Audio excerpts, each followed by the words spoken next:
They say the worst betrayals don't come from strangers. They come from the person sitting at your kitchen table who knows exactly where you keep the checkbook. But here's what they don't tell you. Sometimes the person watching the money isn't the thief. Sometimes he's the brother-in-law who made a promise to a dying woman 25 years ago, and he's been waiting ever since for someone to test it. $297,000. That's how much a son siphoned from his own father to fund an apartment for his mistress. Every single transfer landed in the inbox of a man who runs private banking at the same institution. A man who never forgot what he promised his sister on her final night. What that son didn't know, what he couldn't possibly have known, was that he wasn't just stealing from his father. He was leaving breadcrumbs for a man who had spent 2.5 decades preparing for exactly this moment. This is the story of a man named Gerald Koskinen, 73 years old, retired carpenter, widower, and for the last 18 months of his life the victim of the one person the law said he could trust most. His only son, David. Gerald didn't know he was being robbed, not at first. The dementia made sure of that, but James Koskinen knew. Not a son, not a caretaker. James was Gerald's brother-in-law, the man who married Gerald's late wife's sister. And James ran private banking at Northern Trust with the kind of quiet precision that comes from 31 years of watching rich people try to hide things. When Gerald's wife Margaret was dying of pancreatic cancer in 1998, she made James promise something. Her exact words, "Watch the money, Jimmy. Gerald won't ask for help and David won't ask for permission." James promised. And for 25 years, every deposit, every withdrawal, every transfer from the Koskinen family accounts passed across his screen. So when the pattern started changing, when the small withdrawals became large ones, when the wire transfers started pointing toward a luxury apartment lease in a city Gerald had never visited, James didn't call the police. He didn't call Gerald. He opened a separate file, printed every statement, and waited. Because James understood something that David Koskinen was about to learn the hard way. The most dangerous person in any financial crime isn't the detective. It isn't the prosecutor. It's the man who saw it coming before the first dollar ever moved. And that man doesn't want a conviction. He wants a conversation. Let me tell you who James Koskinen actually is, because his job title doesn't begin to capture it. Senior Vice President of Private Banking at Northern Trust, Chicago. That's what his business card said. But inside the institution, among the people who understood how money actually moved through the world, James was something closer to a ghost architect.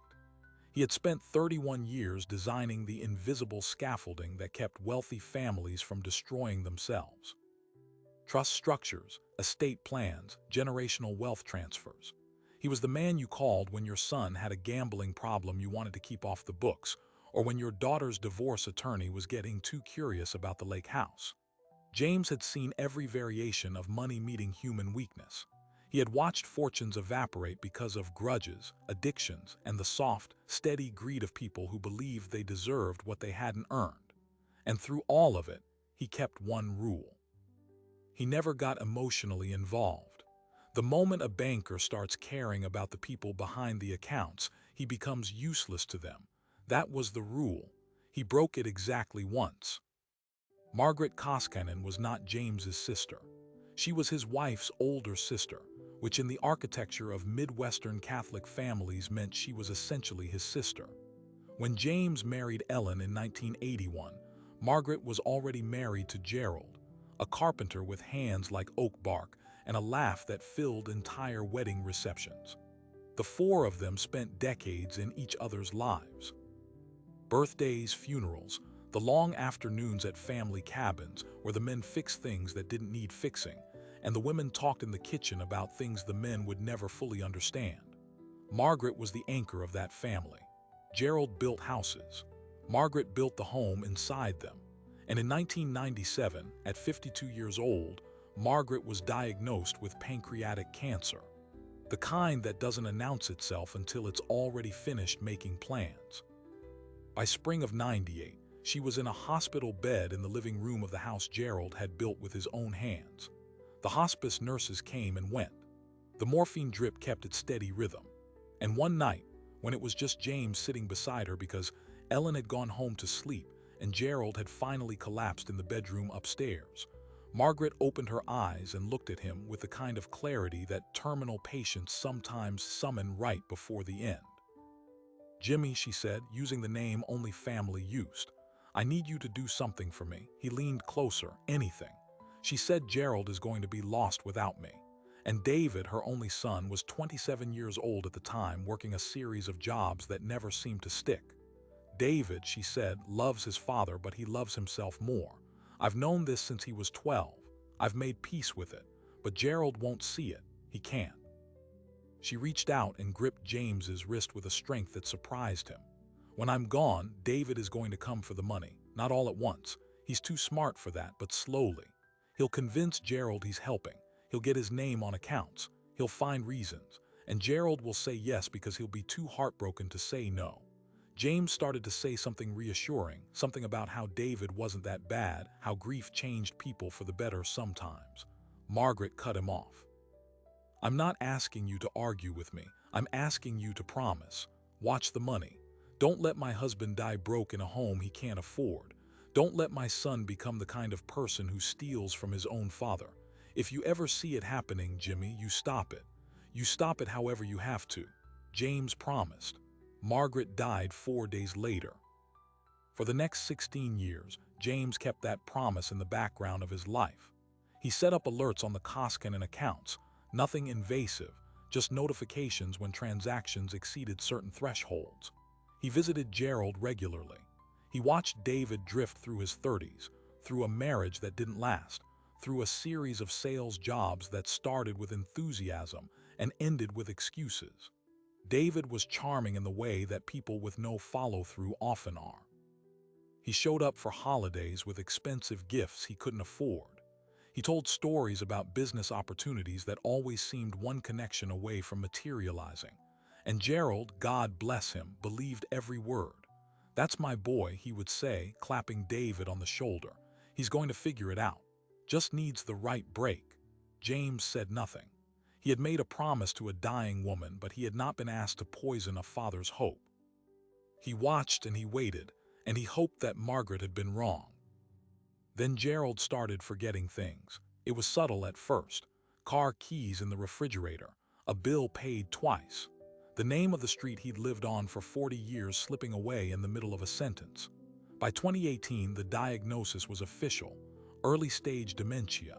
The doctors said it would progress, unpredictable, unstoppable. Gerald, to his credit, faced it with the same quiet dignity he had brought to everything. He sat James down in that same living room where Margaret had died and said, "I need to get my affairs in order. I'm giving David power of attorney. He's my son. He deserves the chance to step up." James felt the weight of a 20-year-old promise settle onto his shoulders. He said, "That's a big responsibility, Gerald. Are you sure he's ready?" Gerald looked at him with eyes that were still clear enough to convey something James hadn't expected. Not certainty, resignation. "He's all I've got, Jimmy." "I have to believe he's ready." James nodded. He did not argue.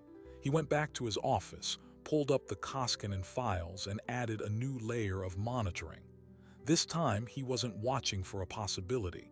He was waiting for an inevitability. The power of attorney was executed on March 14, 2019.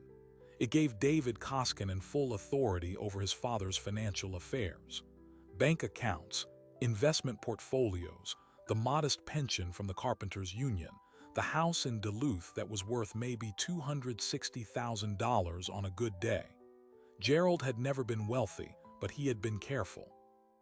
42 years of steady work, aggressive saving, and a wife who clipped coupons like it was an Olympic sport had produced a retirement fund of just under $400,000. It wasn't a fortune, but it was enough. It was enough to cover Gerald's care as the dementia got worse. It was enough to keep him in his home with a visiting nurse instead of a state facility. It was enough to preserve the dignity Margaret had asked James to protect. It was not, however, enough for David. The woman's name was Celeste Marchetti. She was a real estate agent in Edina, an affluent suburb of Minneapolis, and she had made it very clear to David Koskinen that she did not date men without prospects. David met her at an open house he had no business attending, told her he was an entrepreneur between ventures, and fell in love with the desperation of a man who had spent his entire life being told he had potential but never actually proving it. Celeste wanted a luxury apartment on Lakeshore Drive. She wanted a man who could provide, and David, staring at his reflection in her expectations, decided that his father's money had been sitting idle long enough. He didn't think of it as theft. That's what makes this story so chilling. In his mind, he was simply advancing his inheritance. His father had dementia. His father didn't need $400,000. His father wouldn't even notice. And by the time the estate settled, the math would sort itself out. This is what elder abuse experts call early inheritance syndrome. The perpetrator genuinely believes they're doing nothing wrong. They are simply getting what they're owed. The first transfer was small, $1,700, a test. David moved it from Gerald's primary savings into an account he had opened in his own name using the power of attorney documentation. The memo line said home repairs. James Koskinen saw it flash across his monitoring system at 9:43 on a Tuesday morning. He paused. $1,700 was above his standard threshold. He pulled up the account history, noted the new payee, noted the memo.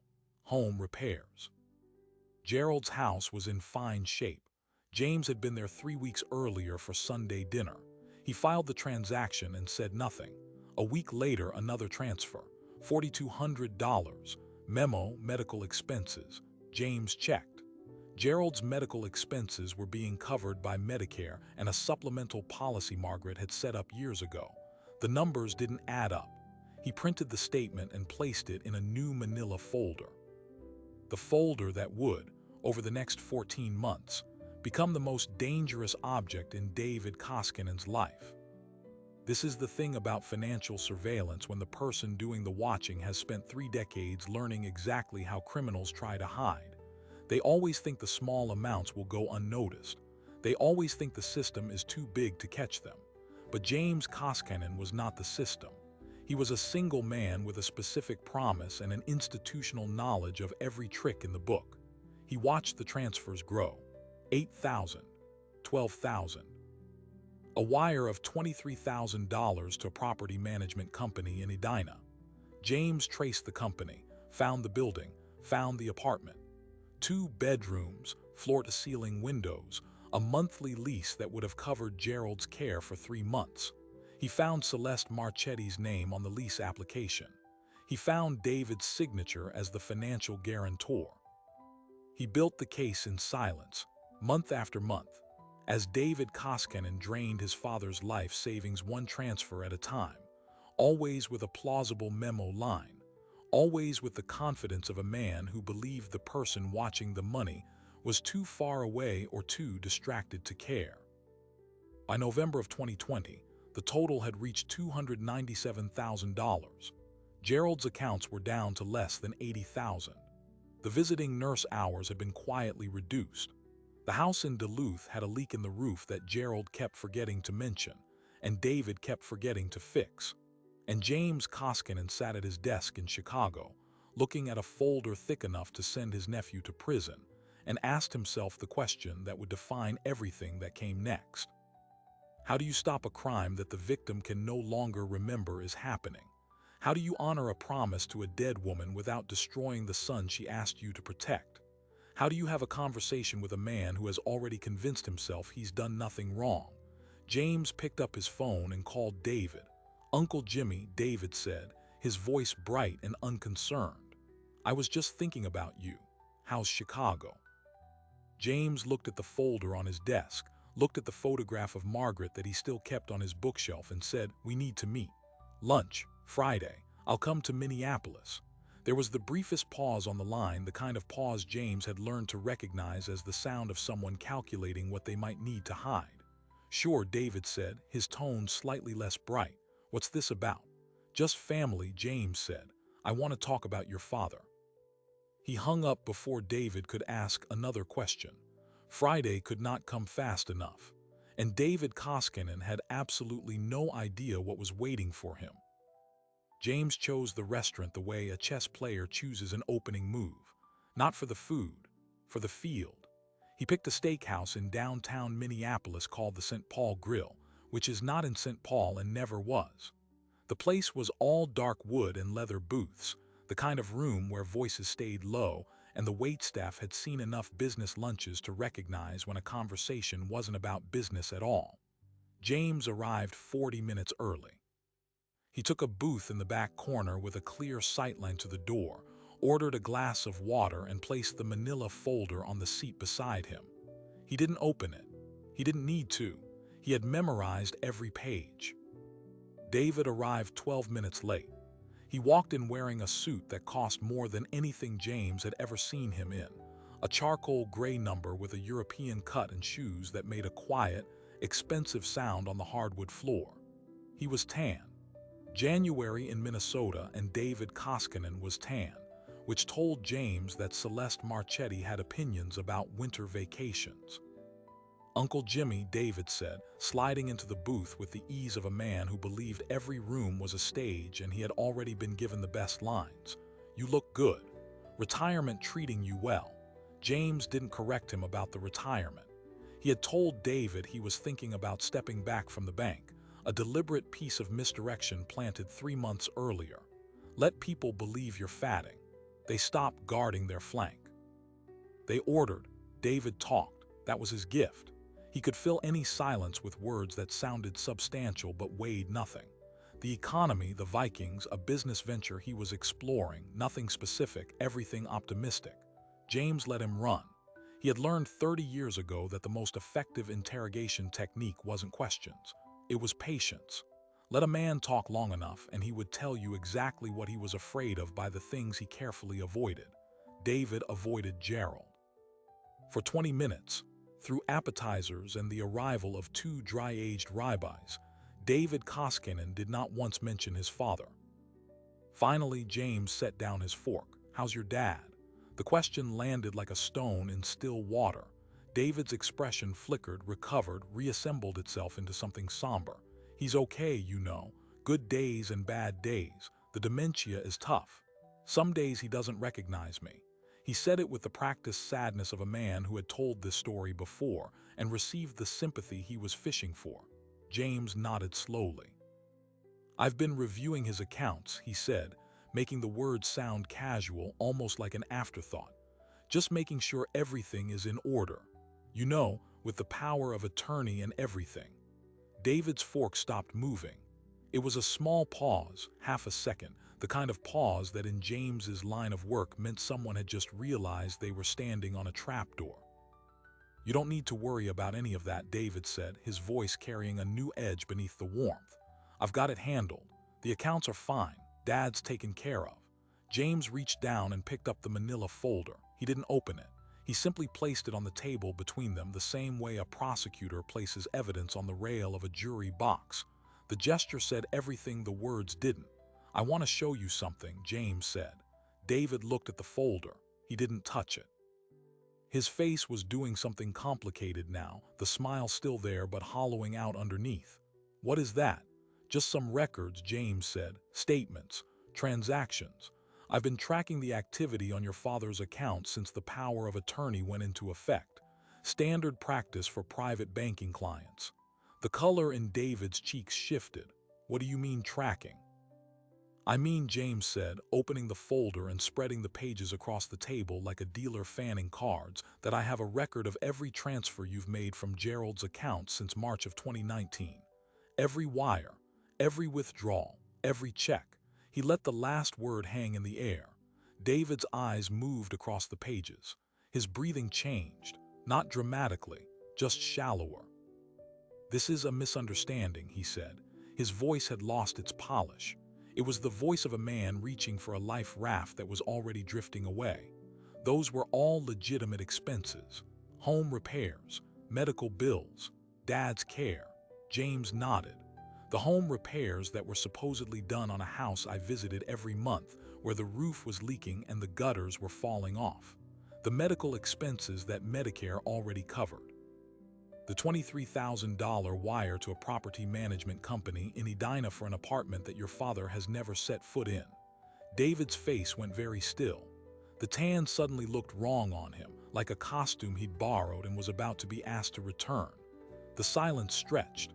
The waiter approached, saw the expressions, and executed a perfect retreat.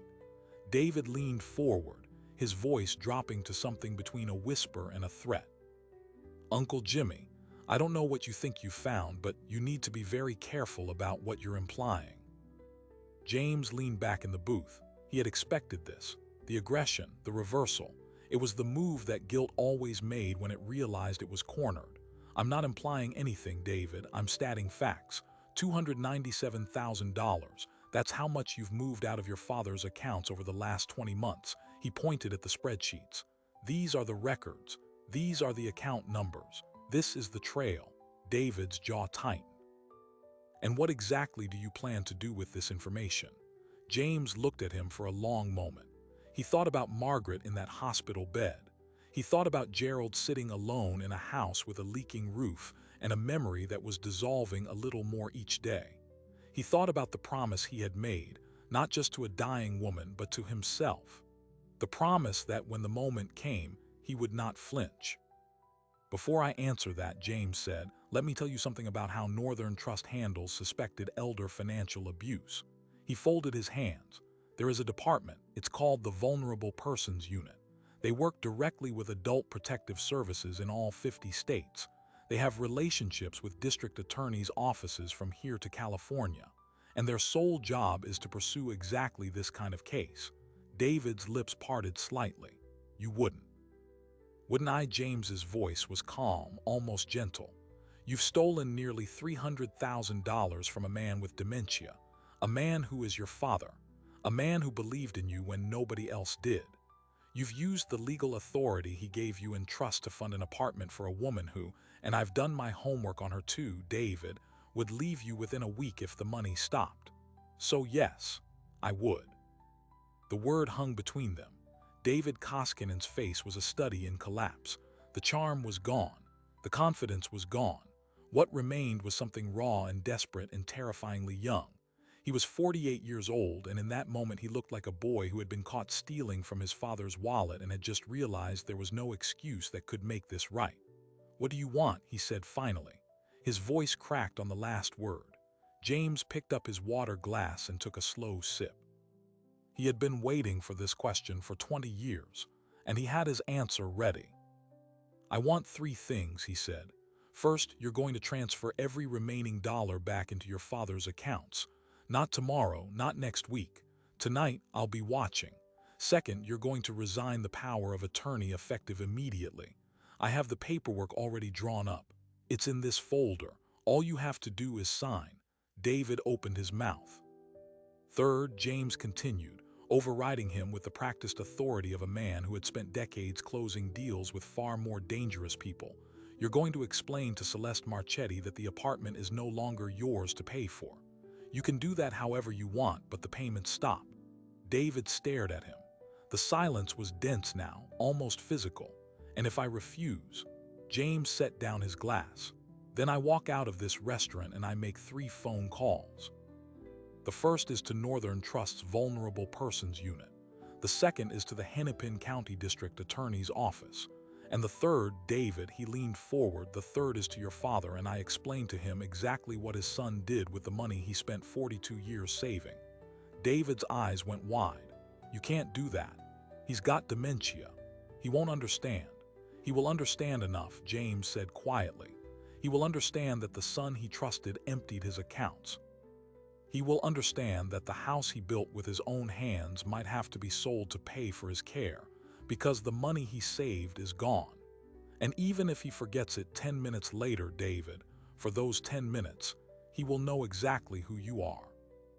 This was the pivot, the moment the entire confrontation turned, because James had not come to this restaurant to destroy his nephew. He had come to offer him something that the legal system never would: a choice. David Koskinen sat in that leather booth, staring at the pages of his own betrayal spread across the table, and he understood with perfect clarity that he had been outmaneuvered by a man who had been watching him long before he ever made his first mistake.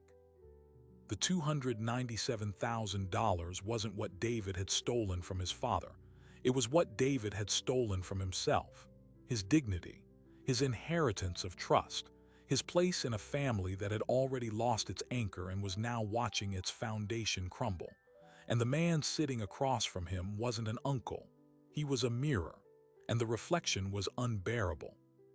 "You said three things," David said, his voice barely above a whisper. "What's the third thing after the money and the power of attorney?" James picked up his fork and cut into his steak, which had gone cold. He chewed slowly. He set the fork down. "The third thing," he said, "is that you're going to tell me everything. Every account, every transfer, every dollar, not just what I've found, what I haven't found yet. Because I've been doing this for 31 years, David, and I know the difference between a man who made one mistake and a man who built a system. If there's more, and I suspect there is, now is the moment." David closed his eyes. The restaurant noise washed around them, the murmur of other conversations, the clink of silverware, the soft jazz playing from hidden speakers. When he opened his eyes again, they were wet. "There's more," he said. James picked up his pen and slid a blank piece of paper across the table. "Start writing." What David Koskinen confessed in that booth over the next 45 minutes was worse than James had prepared for. It wasn't just the apartment. It wasn't just Celeste. There was a car lease, a $60,000 German sedan registered in a name James didn't recognize. There was a credit card in Gerald's name that David had been using for personal expenses, restaurant bills, hotel rooms, clothing, racking up another $43,000 in debt that Gerald would be legally responsible for. There was a plan, not yet executed but fully drafted, to take out a reverse mortgage on the house in Duluth. David had the paperwork in his car. He had been waiting for the right moment to forge his father's signature. James listened to all of it. He did not interrupt. He did not react. He simply took notes in his small, precise handwriting, the same handwriting he had used for 31 years to document the quiet disasters of wealthy families. But inside, something was breaking. Not for David, for Gerald, for the man who had laughed at wedding receptions and fixed things that didn't need fixing and believed, truly believed, that his son would step up when the moment required it. James had spent his career watching money ruin people. He had never watched it ruin someone he loved. When David was finished, when the paper was covered in account numbers and dollar amounts and the trembling signatures of a man who had confessed to everything, James gathered the pages and placed them back in the folder. "Here is what happens next," he said. "You are going to liquidate every asset you have. The car, the apartment lease, whatever savings you haven't already spent. You're going to repay your father's accounts in full. If there's a gap, you're going to work until it's closed. I don't care if it takes you 10 years. You do not get to keep a single dollar of what you took." David nodded, hollowed out. "Second, I am filing a report with Northern Trust's internal compliance office, not the vulnerable persons unit. Not yet. An internal report. It will stay there unless you violate a single term of what we've agreed to today. If you do, if you so much as miss one repayment, if I hear about one more unauthorized transaction, the full report goes to Adult Protective Services, the district attorney, and any other agency I can find. Are we clear?" "We're clear," David said.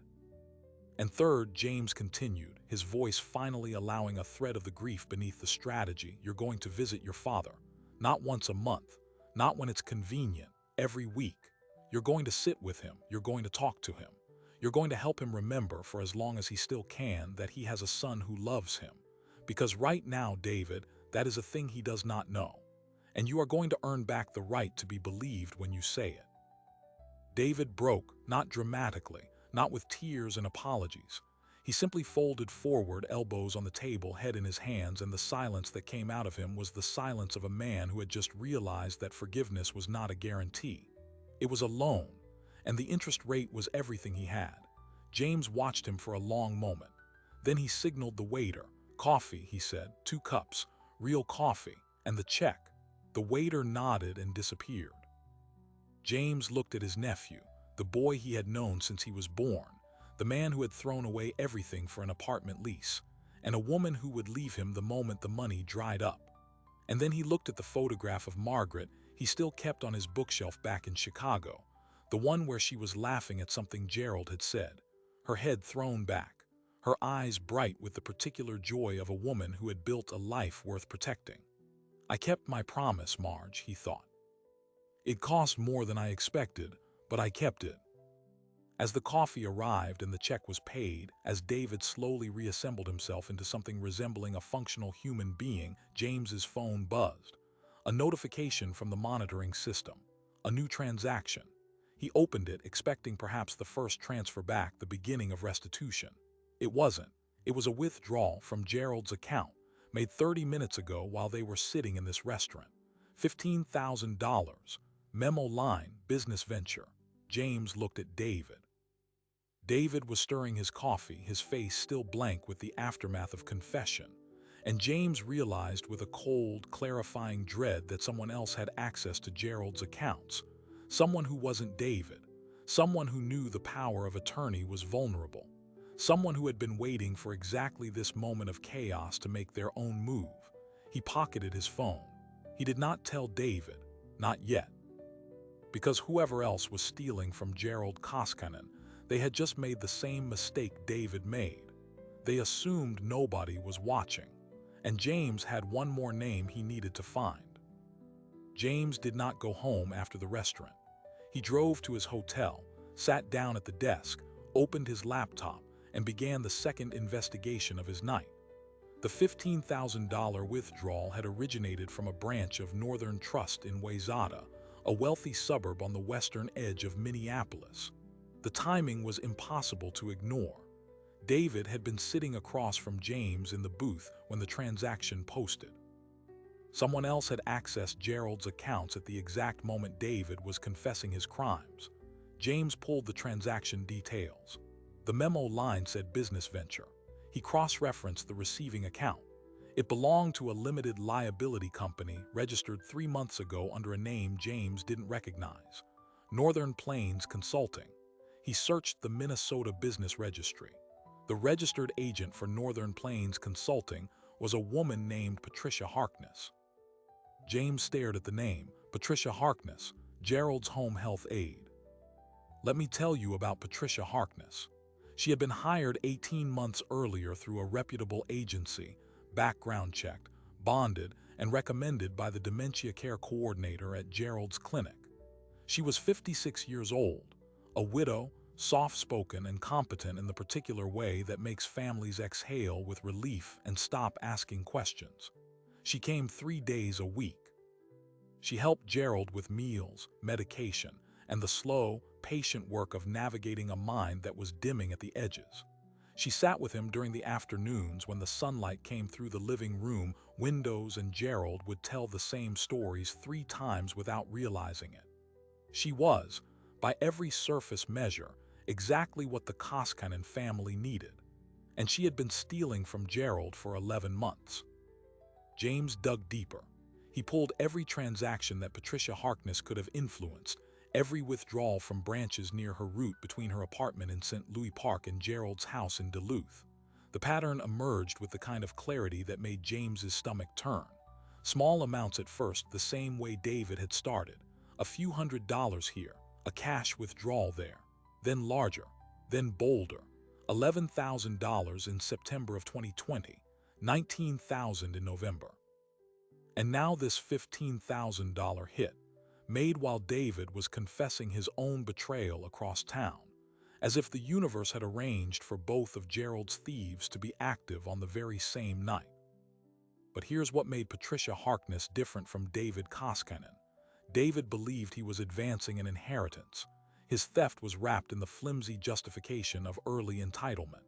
Patricia Harkness had no such illusions. She was not family. She was not named in any will. She had no legal claim to a single dollar of Gerald's money. She was a professional caregiver who had been welcomed into a vulnerable man's home and had systematically exploited the access. This was not early inheritance syndrome.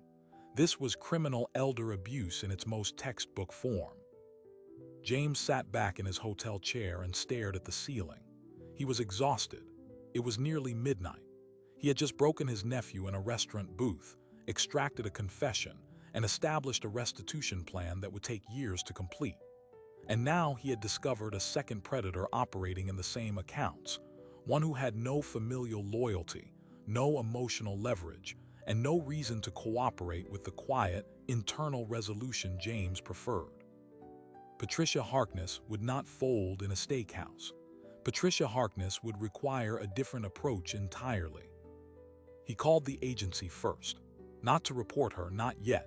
He needed to understand how she had been placed, who had vouched for her, and whether there were other victims.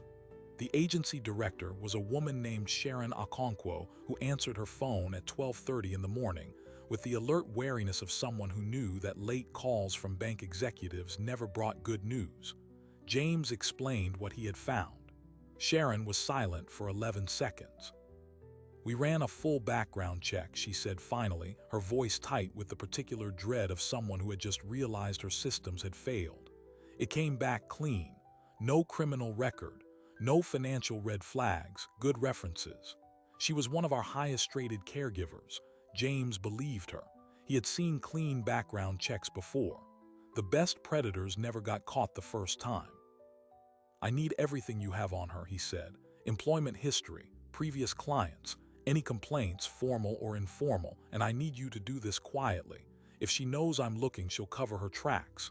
Sharon said she would have the file ready by morning. James hung up and opened a new document on his laptop.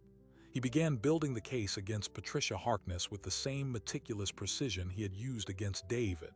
Account numbers, dates, amounts. A digital trail that would be impossible to explain away. By 3 in the morning, he had 74 pages. But something was still bothering him, a detail that didn't fit. Patricia Harkness had access to Gerald's house. She could have stolen cash, jewelry, the modest valuables of an elderly widower. But she had instead executed wire transfers and withdrawals that required a level of account knowledge that a home health aide shouldn't have possessed. She knew the routing numbers. She knew which accounts had the highest balances. She knew the transaction thresholds that would trigger alerts. She had been coached. Or she had an accomplice. James reopened the Northern Plains consulting file and traced the LLC registration more carefully. The paperwork had been filed by a law firm, a small practice in Edina, the same suburb where Celeste Marchetti leased her luxury apartment, the same town where David Koskinen had been spending so much of his father's money. James looked up the law firm, Harkness and Associates. The founder was listed as Martin Harkness, Patricia's brother. The case had just doubled in size. Martin Harkness was an estate planning attorney. He specialized in elder law. He had written articles for the Minnesota Bar Association on power of attorney best practices. He had presented at conferences on protecting vulnerable seniors from financial exploitation. And he had been helping his sister loot the accounts of a man with dementia, using his legal expertise to navigate the exact safeguards he publicly claimed to champion. James felt something cold settle into his chest. This was no longer about a wayward son or a greedy caregiver. This was an organized operation. An attorney and his sister working together, targeting vulnerable clients through the very legal instruments designed to protect them. He thought about Gerald sitting in his living room, telling the same stories 3 times, trusting the people who came through his door. He thought about the power of attorney, the document Gerald had signed with such hope, believing it would let his son protect him. That document had become a key on a ring that strangers were now using to walk in and out of Gerald's life and take whatever they wanted. James had promised Margaret he would watch the money. He had not understood when he made that promise that he would be watching it from so many different angles, that the threats would multiply, that the people Gerald trusted would prove to be so systematically unworthy of that trust. But here he was, and the promise still held. He didn't sleep that night. At 7 in the morning, Sharon Okonkwo sent the file on Patricia Harkness. It contained exactly what James had feared and exactly what he needed. Patricia had worked for 6 previous clients in the Minneapolis area over the past 4 years. 3 of those clients were now deceased. 2 had been moved to nursing homes after their finances mysteriously collapsed. One was still living independently, and James made a note to contact that family as soon as the current situation was contained. The pattern was unmistakable. Patricia Harkness was a serial predator, and her brother was the architect. James showered, changed into a fresh suit, and drove to the Edina office of Harkness and Associates. He did not call ahead. He did not announce his arrival.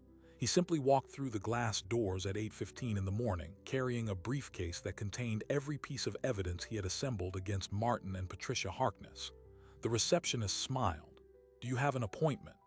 "No," James said, returning the smile with a warmth he did not feel. "But Martin will want to see me." "Tell him James Koskinen is here." The name registered. The receptionist's smile faltered slightly. James understood why. The Koskinen name was on the accounts Patricia had been draining. Martin would know exactly who James was, and he would know that a visit from the family's private banker at 8:15 in the morning was not a courtesy call. Martin Harkness emerged from a back office 45 seconds later.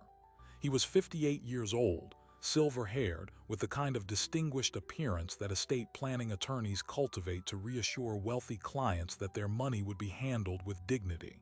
He extended his hand. James did not shake it. "Let's talk in your office," James said. "Now." They sat. Martin's office was exactly what James expected.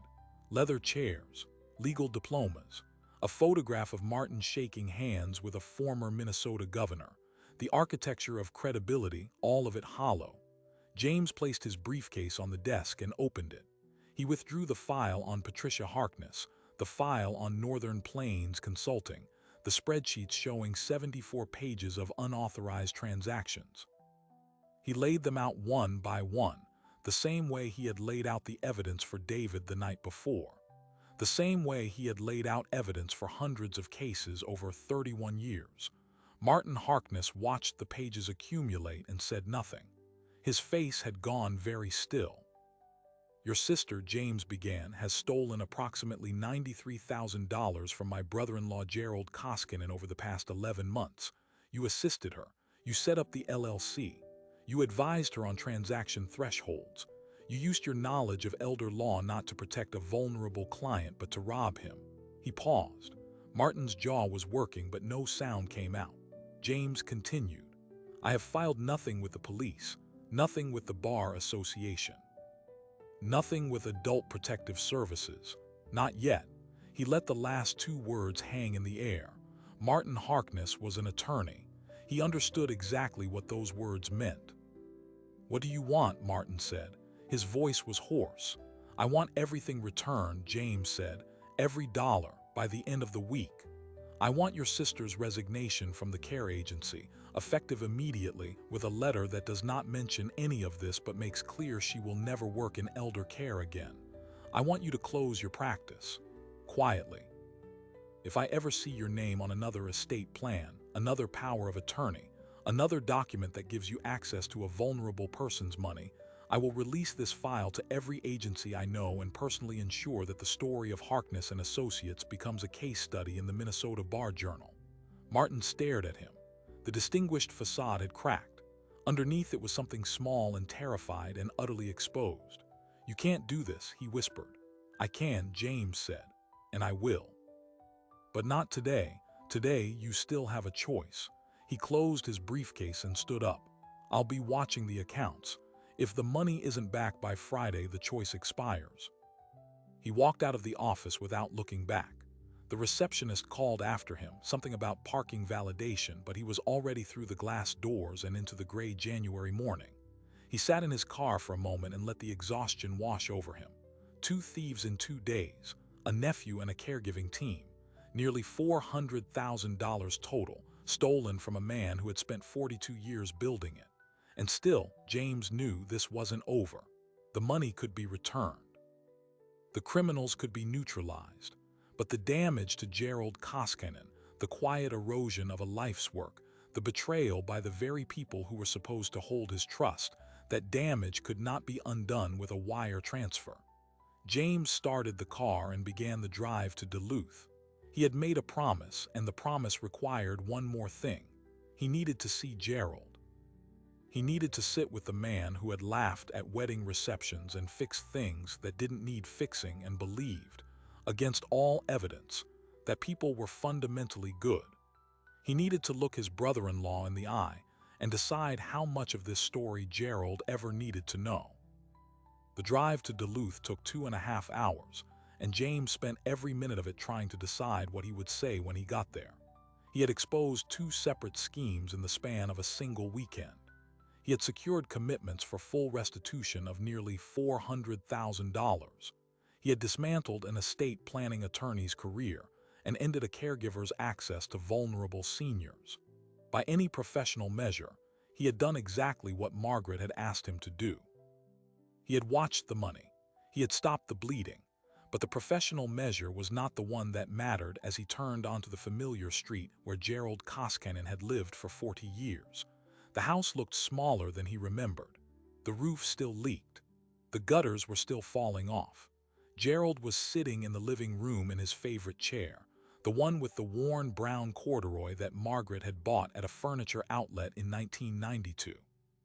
He looked up when James walked in, and for a moment, for one luminous and heartbreaking moment, his face opened into the old Gerald smile, the one that had filled wedding receptions and family cabins and every room it ever entered. "Jimmy," he said, "you're early. I wasn't expecting you until Sunday." It was Friday. James did not correct him. "Sunday, right," he said. "I had some free time, thought I'd come up." They sat. Gerald talked about the weather, about a neighbor's dog that barked at night, about a memory from 30 years ago that he could recall with perfect clarity, while the events of the previous week had already dissolved. James listened and nodded, and let the familiar cadence of Gerald's voice wash over him. This was the man Margaret had loved. This was the man who had built houses and raised a son, and saved $400,000 one careful paycheck at a time. And this was the man who had been betrayed by his own child and his own caregiver, and who would never fully understand how close he had come to losing everything. James had spent 2 days deciding how much to tell him. Some truths were necessary. David's power of attorney had been resigned. New protections were being put in place. Patricia Harkness was gone. The money was coming back. These were facts Gerald deserved to know, even if he wouldn't remember them tomorrow. But the full story, the extent of David's betrayal, the years of systematic theft, the confession in the steakhouse booth, that story belonged to James. It was part of the promise. He would carry it so Gerald never had to. "Gerald," he said when the afternoon light had shifted and Gerald's energy was starting to flag, "I need to tell you a few things about your accounts. There have been some changes." Gerald nodded slowly, his eyes clouding with the familiar fog, then clearing briefly with the effort of focus. "David was handling all that," he said. James took a breath. "David is no longer handling it. I've taken over the oversight. Your money is safe. I'm going to make sure it stays that way." Gerald looked at him for a long moment. Something shifted in his expression. The fog receded just enough to reveal the man underneath, the man who had once understood things without needing them explained. "It was David, wasn't it?" Gerald said quietly. The words were not a question. James felt his throat tight. He had prepared for this possibility, the lucidity that sometimes visited dementia patients in their final months, sharp and clear and devastating. He had hoped it wouldn't happen now. He had hoped Gerald would be spared this particular piece of understanding. But Gerald was looking at him with eyes that were suddenly and terribly clear, and James knew he would not lie. "Yes," he said. "It was David. He took money from the accounts, a lot of money, but he's returning it. He's agreed to pay everything back. He knows what he did was wrong." Gerald was silent for a long time. He looked down at his hands, the hands that had built houses, the hands that had held Margaret's on their wedding day, the hands that had clapped David on the shoulder and said, "That's my boy, he's going to figure it out." When he spoke again, his voice was very small. "I knew." The words landed in James's chest like a stone. "What do you mean you knew?" Gerald closed his eyes. "Not all of it," he said, "not the numbers, but I knew something was wrong. He started avoiding me.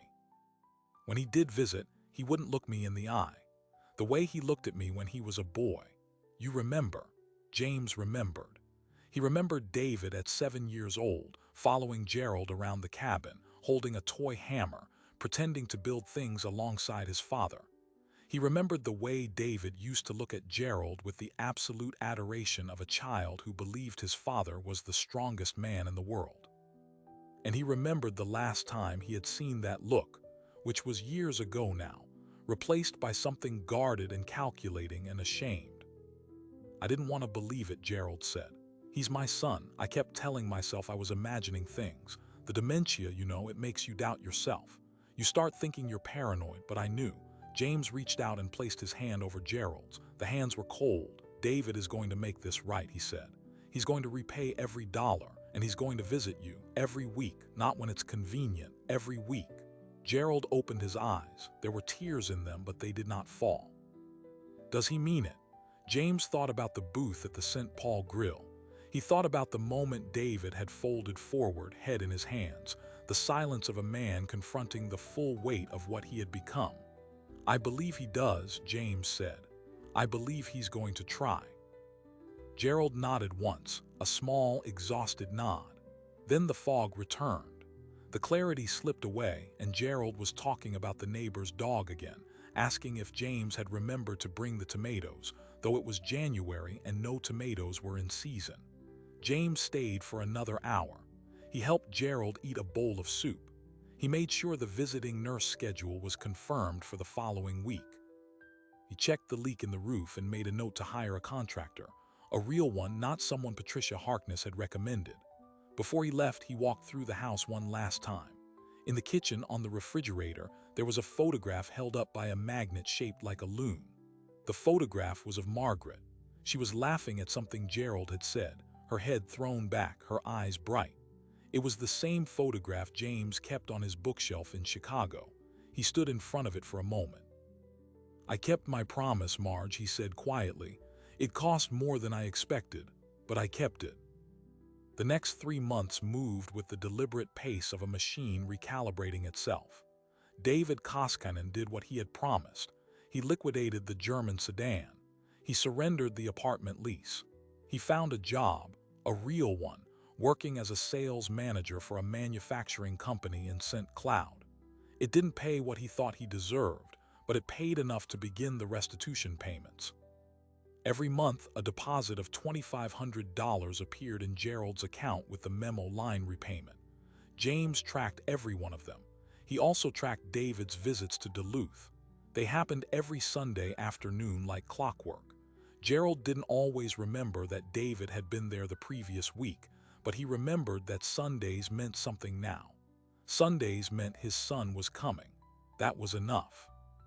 Patricia Harkness resigned from the care agency on a Monday morning with a letter that offered no explanation and asked no questions. The agency, informed by James of the investigation but not of the full scope of the criminality, did not contest the resignation. Patricia's next job was at a retail chain in the Mall of America, folding sweaters for minimum wage. She had no access to vulnerable people's finances. She had no access to anyone's finances. She was, quite simply, out of the game. Martin Harkness closed his practice 6 weeks later. The closure was listed as a retirement due to health reasons. The Minnesota Bar Association received an anonymous file containing evidence of his misconduct, and a quiet investigation was opened. It would take years to conclude, but Martin Harkness would never practice elder law again. And Northern Plains Consulting, the LLC he had built to funnel his sister's theft, was dissolved with the quiet efficiency of a banker who knew exactly which forms to file. The money came back in waves. David's restitution came monthly, slow and steady, already up to $15,000 by the end of March. The Harkness siblings, facing the threat of criminal prosecution, returned the $93,000 they had stolen in a single wire transfer that arrived on a Thursday afternoon, 3 days before James's deadline. James watched the balance on Gerald's accounts climb back toward where it belonged. $400,000, enough for Gerald's care. Enough for the house, enough for the dignity Margaret had asked him to protect. The roof was fixed in April. The gutters were replaced. Gerald complained about the noise of the construction crew and then promptly forgot they had ever been there. But here is the part of this story that James Koskinen did not see coming. In late May, 4 months after the confrontation at the steakhouse, David showed up on James's doorstep in Chicago. He had driven 6 hours from St. Cloud without calling ahead. He was wearing a simple button-down shirt, not the expensive suit, and he looked tired in a way that was different from before. Not the tired of a man who had been caught. The tired of a man who had been working. He held a folder in his hands. "I have something for you," he said. James let him in. They sat at the kitchen table the same way they had sat at booths and dining tables for decades. David opened the folder. Inside were bank statements, neatly organized, and a document James recognized immediately. The power of attorney. But it wasn't the one David had resigned. It was a new one, notarized and witnessed, giving James full financial power of attorney over David Koskinen's accounts. "I want you to hold this," David said. "I don't trust myself yet. Maybe I never will, but I trust you. So if you're watching my money the way you watch Dad's, I can't screw up without you seeing it." James looked at the document for a long moment. He thought about Margaret in the hospital bed. He thought about Gerald in the living room. He thought about the boy who had followed his father around with a toy hammer, and the man who had stolen nearly $300,000, and the man sitting in front of him now with a folder, and an offer that was either the most genuine act of accountability James had ever witnessed or the most elaborate insurance policy a thief had ever constructed. He decided in the end that it didn't matter which one it was. The document was a leash, and David was willingly placing it around his own neck. "I'll hold it," James said, "for 5 years. If you haven't done anything stupid by then, we'll revisit." David nodded. He didn't smile. He didn't try to charm his way into absolution. He simply stood up, shook James's hand, and said, "Thank you, Uncle Jimmy." Then he drove 6 hours back to St. Cloud to go to work the next morning. James placed the folder in his safe alongside the original manila folder, the one with the 74 pages of evidence against David and Patricia and Martin. 2 folders, side by side. One documenting the worst thing a son could do to his father. The other documenting the first thing that son had done to make it right. James closed the safe and looked at the photograph of Margaret on his bookshelf. She was still laughing. He liked to think she would have approved of the verdict James had finally reached about her son. David was not irredeemable. He was just a man who had spent 48 years believing the world owed him something, and who had finally learned in a steakhouse in Minneapolis that the world was actually a mirror. What you take from it, it takes from you. What you give back, it might just return. Here's what I keep coming back to every time I think about this story. Margaret Koskinen made her brother-in-law promise something on her deathbed. Watch the money. 3 words. She couldn't have known what they would cost him. She couldn't have known that keeping that promise would mean breaking her own son in a restaurant booth, dismantling a corrupt attorney, ending a caregiver's career, and carrying secrets that Gerald could never fully hold. She just knew that the people she loved needed someone watching, and she trusted James to be that person. Most families never get a James. That's the uncomfortable truth underneath this whole thing. For every Gerald Koskinen whose money is quietly restored, there are thousands of elderly parents whose accounts are drained with no one watching. No brother-in-law in private banking. No 31 years of institutional knowledge. No manila folder accumulating evidence. Just an empty account and a son or daughter or caregiver who convinced themselves they were owed something. The numbers tell a brutal story. 60% of elder financial abuse cases involve an adult child. 1 in 44 cases is ever reported, and the average loss before anyone notices is not a few $100s. It's a life's work. I think about that a lot, not just the money, the betrayal, the particular cruelty of losing your memory and your savings at the same time, to the people who were supposed to be your safety net. James Koskinen kept his promise. It took 25 years, 2 separate investigations, and a confrontation that most people would have walked away from, but he kept it. And in the end, he didn't just save Gerald's money. He gave David something the legal system never could, a path back, a chance to become the son his father always believed he was before the money made him forget. Gerald passed away last year peacefully in the house he built with his own hands. David was there. He was there every Sunday for the final 2 years of his father's life, and he was there on the last day, holding the hand that had once held his. The money had been restored, the roof had been fixed, but the thing James remembers most is something Gerald said about 6 months before the end, during one of those brief windows of clarity that dementia sometimes grants. It wasn't the money, Gerald said. It was that he came back. That's what matters, Jimmy. He came back. Here's what I want you to take from this story. If you have aging parents, pay attention to their accounts, not with suspicion, with love, because the people who steal from the elderly almost never look like criminals. They look like sons and daughters and trusted caregivers. They rationalize, they minimize. They tell themselves it's early inheritance or fair payment or nothing the person would miss. And by the time anyone notices, the money is gone and the trust is gone, and sometimes the years are gone too. So watch. Ask questions. Be the James in your family, even if you don't have a banking degree or 31 years of experience. You just have to care enough to pay attention. If this story meant something to you, hit that like button and subscribe. It tells the algorithm that real stories about real people still matter, and it helps us keep telling them. Drop a comment below if you've ever had to protect someone you love from a situation like this. The conversations in this community have become one of the best parts of this channel, and honestly, reading your stories reminds me why we do this. Thank you for being here. Take care of the people who took care of you. And remember, sometimes the most powerful weapon in the world isn't a threat. It's a promise kept quietly for 25 years.